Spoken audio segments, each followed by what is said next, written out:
1월 23일 월요일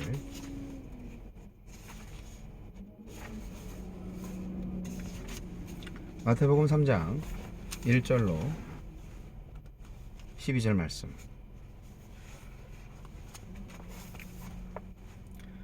그때 세례 요한이 이르러 유대 광야에서 전파하여 말하되 회개하라 천국이 가까이 왔느니라 하였으니 이는 선지자 이사야를 통해서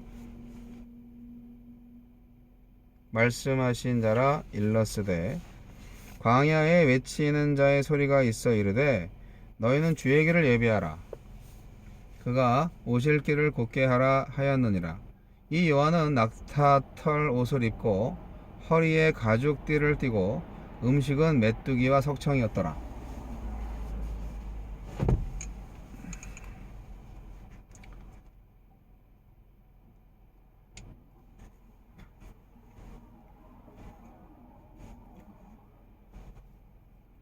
이때 예루살렘과 온 유대와 요단강 사방에서 다 그에게 나와 자기들의 죄를 자복하고 요단강에서 그에게 세례를 받더니 요한이 많은 바리새인들과 사두개인들이 세례 베푸는 대로 오는 것을 보고 이르되 독사의 자식들아 누가 너희를 가르쳐 임박한 진노를 피하라 하더냐.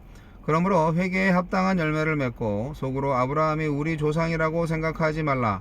내가 너희에게 이르노니 하나님이 능히 이 돌들로도 아브라함의 자손이 되게 하시리라. 이미 도끼가 나무 뿌리에 놓였으니 좋은 열매를 맺지 아니하는 나무마다 찍혀 불에 던져지리라. 나는 너희로 회개하게 하기 위하여 물로 세례를 베풀거니와 내 뒤에 오시는 이는 나보다 능력이 많으시니 나는 그의 신을 들기도 감당하지 못하겠노라. 그는 성령과 불로 너희에게 세례를 베푸실 것이요 손에 키를 들고 자기 타작마당을 정하게 하사 알곡은 모아 곡간에 들이고 죽정이는 꺼지지 않는 불에 태우시리라. 자, 주의 길을 예비하라.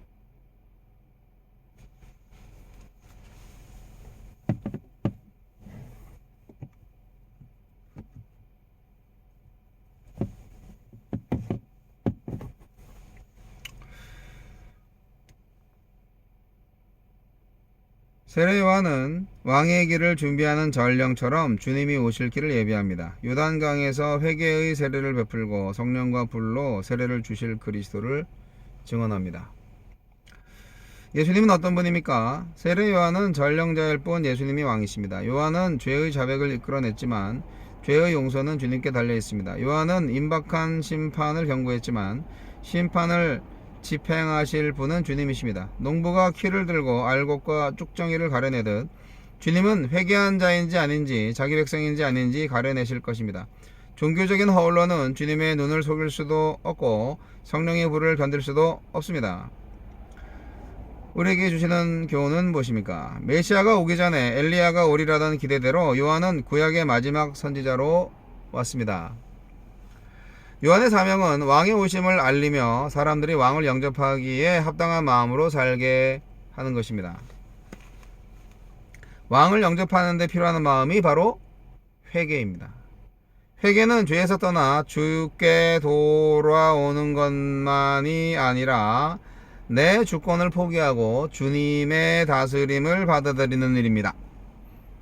주님 다시 오실 때가 임박한 지금 필요한 것도 담대한 광야의 소리, 주님만을 왕으로 모시겠다는 가난한 심령입니다. 회개하라는 소리를 듣고 많은 사람이 요단강으로 나와서 죄를 자백하며 세례를 받았습니다. 요한은 이스라엘이 요단강을 통과하여 약속의 땅에 들어갔던 일을 재현하고 있습니다. 약속의 땅으로 돌아왔지만 여전히 영적으로는 포로 상태라고 여긴 이스라엘에게 세례는 하나님께로 돌아오는 의식이었고 죄를 용서받고 하나님의 백성으로 거듭나고 싶다는 고백의 표현이었습니다. 주님과 새롭게 출발하기 위해 먼저 처리해야 할 묵은 습관과 죄의 습성은 없습니까? 요한은 마음을 바꾸지 않은 채 세례를 포함한 익숙한 종교 행위와 선민의식에 기대는 자들을 책망합니다. 세례를 받는다고 해서 임박한 심판을 면하거나 주님을 맞이할 준비가 된 것으로 간주하지 않았습니다.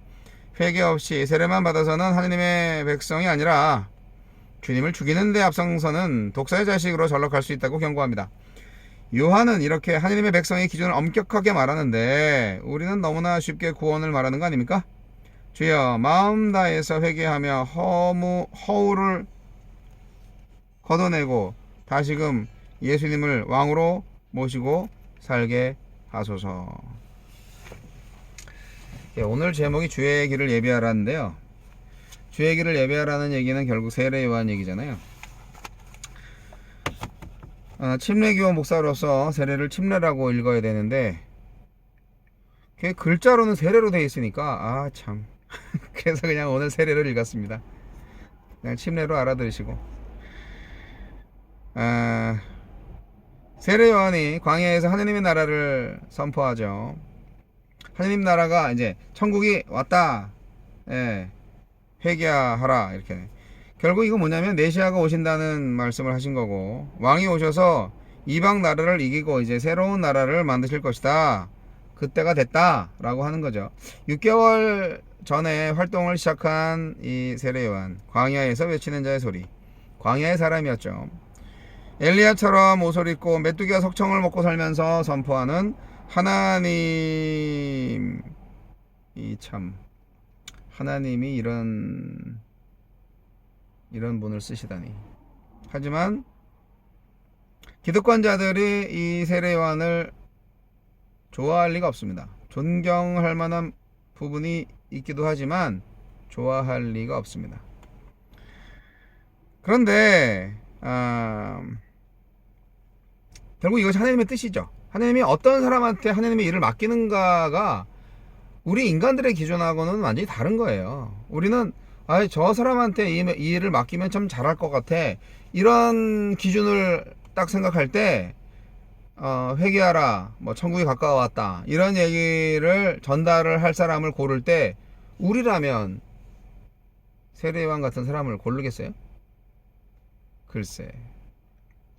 사회적으로 좀 인정받을 수 있고 또 여러 가지로 이렇게 능력이 있어 보이는 사람한테 그런 걸 맡기고 싶어 하지 않겠어요? 그런데 우리 하나님께서는 이렇게 천국 복음을 예비하게 만드는 그런 일들을 광야에서 사는 세례 요한 같은 사람한테 맡겼다는 사실. 하나님은 당신의 복음을 기득권자들이나 타락한 성전이 아니라 시대의 정신을 거스른 채 선지자의 약속을 붙잡고 살아간 사람한테 맡기셨습니다. 그야말로 모든 것을 다 초월해서 선지자 정신, 사명이 있는 사람한테 맡기신 거예요. 그래서 결국 어떻게 되냐? 광야의 사람들만 변방 갈릴리에서 오실 예수, 메시아 복음의 진가를 알아보게 되는 거죠. 진리나 참된 자유의 복음이, 생명의 복음이 예루살렘 도시가 아니라 정말 저 변두리에서 시작이 되었다. 그리고 그 변두리 사람들이 먼저 그것을 받아들이게 되었다는 것은 우리한테 굉장한 아주 흥미로운 그런 점이죠. 우리가 이것을 어떻게 이해해야 되느냐. 과연 하나님의 일을 하는 데 있어서 우리가 어떤 사람을 선택해야 될지, 그리고 어디서 일을 해야 될지, 그 부분에 대해서 우리가 좀 교훈을 받을 수 있지 않을까요? 그리고 이제 세례 요한은 맨 처음에 한 게 뭐냐? 결국 회개의 세례를 베풀었어요. 사실 세례 요한 세례 받고 구원받는 거 아니죠. 그저 죄를 사함받는 거, 회개의 세례를 베풀었을 뿐입니다. 근데 그것은 하나님의 나라에 가기의 조건이죠. 선견 조건이죠. 세례 요한 요단강에서 회개의 세례를 베풀어서 하나님의 나라를 맞이할 준비를 하게 도와주신 선지자입니다. 세례 요한은 말했죠. 여러분 마음에 메시아를 모시려면 여러분 죄를 다 내려놓고 회개해야 된다. 그렇습니다. 자기 죄를 회개해야만, 돌이켜야만 메시아를 맞아들일 수 있다. 사방에서 이 세례 받으려고 많은 사람들이 왔다고 성경은 말합니다. 그런데 바리새인들과 사두개인들도 세례를 받으러 온 사람들이 있었나 봐요. 세례요한은 그들을 아주 호통을 치죠. 이 독사의 자식들이라고. 나중에 독사의 자식들이란 말은 우리 예수님도 말씀하시는데, 네, 세례요한도 그런 욕을 합니다. 물에 잠기는 형식적인 세례만 받으려고 하지 말고 회개에 합당한 열매를 맺는 삶을 살아라, 그렇게 말씀하신 거죠. 이것이 진짜 복음입니다. 이것이 오늘날에 우리가 선포해야 할 교회의 메시지입니다. 이 메시지는요, 굉장히 급한 메시지이고요. 그리고 양보할 수 없는 메시지입니다. 복음에 합당한 삶의 열매를 맺으라고요. 형식적인 그런 세례만 받지 마시고. 심판의 날이 임박했기 때문에 우리는 마음속 깊은 곳에서부터 진실한 회개가 필요한 겁니다. 메시아의 날이 다가왔잖아요. 그리고 유대인들한테 아주 또 엄청난 그 해머로 때리는 듯한 말씀을 하셨죠. 아브라함의 자손들도 똑같이 심판당한다고. 아브라함의 혈통의 이 유대인들 모두 메시아의 날에 하느님의 나라의 복에 참여할 수 있을 거라고 다들 착각을 했을 거지만, 그거는 자기들 생각이고, 그건 역시 다 하느님의 주권에 달려있다. 회개하지 않는 자는 다 똑같이 우리말로 말하면 골로 간다, 그렇게 세례요한이 말씀하시는 것과 같습니다. 하나님은 사실 돌들로도 자기 백성을 삼으실 수 있는 분인데, 하물며 이방인이라면 돌보다 낫잖아요. 예. 그러니까 유대인이 아니라도 이방인들로도 천국 채울 수 있어, 그렇게 말씀하신 거죠. 결국 성령과 불로 세례를 주실 메시아가 보는 것은 아브라함의 혈통이 아니라, 할례 받은 게 아니라 믿음을 보시는 겁니다. 전적인 믿음. 회개에 합당한 열매를 보는 겁니다. 결국 그 믿음이라는 것은 삶의 열매까지 포함되는 것이 바로 믿음이라는 것을 오늘도 이 연사 외칩니다.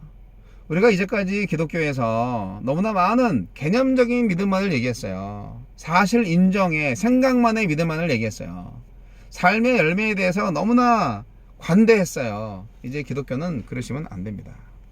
알곡과 가라지를 갈라내는, 구분해서 심판하실 때 과연 관념적인 믿음을 가진 사람이 살아남을 수 있을까요? 한번 잘 생각을 해보세요. 현실적인 문제입니다, 이거. 회개 없는 삶에 거저주는 은혜는 없습니다. 회개하라. 회개하세요. 천국에 합당한 삶의 열매를 맺으셔야 되니까.